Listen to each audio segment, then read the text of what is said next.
হিন্দু দেবদেবীর একাধিক প্রতিমা ভাঙচুরের ঘটনায় চাঞ্চল্য ছড়িয়েছে নদিয়ার শান্তিপুরে। বিষয়টা একটু ব্যাখ্যা করবেন? বিষয়টা আমি ব্যাখ্যা করছি যে শান্তিপুরে দুইজন মাদ্রাসা পড়ার দুইজন জঙ্গি ধরা পড়েছে। যে জঙ্গি দুটোর নাম হচ্ছে অমিত দে ও অসিত দে। এই দুইজন জঙ্গি ধরা পড়েছে।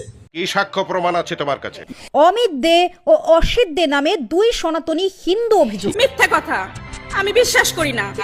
না ম্যাডাম, এটাই সত্যি কথা যে হিন্দুরা মূর্তি ভেঙে মুসলমানদের বদনাম করার জন্যে এই কাজগুলো করে থাকে।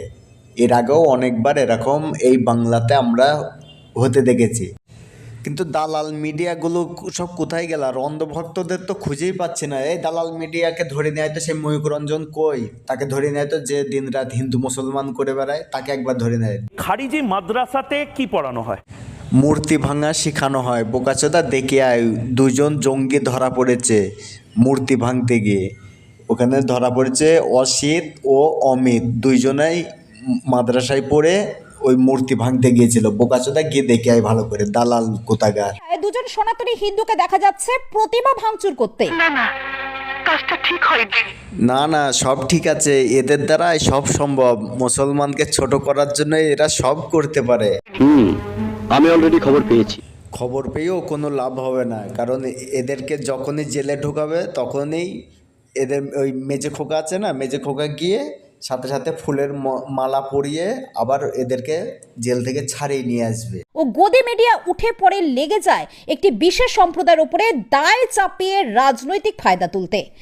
আপনাদের এই একই বৃন্ত তুইতে কুসুম, কিসের কুসুম? কিন্তু পরবর্তীতে তদন্তে একের পর এক ঘটনায় আসল পর্দা ফাঁস হয়। বাংলায় কোথায় বিজেপির চালে ভুল? হোয়াট?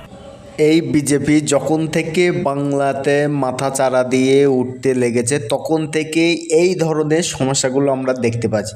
হিন্দু মুসলমান, মূর্তি ভাঙা, মুসলমানের উপরে দোষ দেওয়া, জোর করে জয় শ্রীরাম বলা, এইসব জিনিসগুলো এই বিজেপি আসার পর থেকে এগুলো আমরা দেখতে পাই। কোনো মানুষে ছাড়া গরু বাছুরে এতগুলো করতে পারে না। যে করেছে এই কাজগুলো সে মানুষ না, সে গরু ছাগলের থেকেও নিস। কেন কোনো মানুষের দ্বারাই এই রকম কাজ করা, জঘন্য কাজ করা কোনো মানুষের দ্বারাই সম্ভব নয়।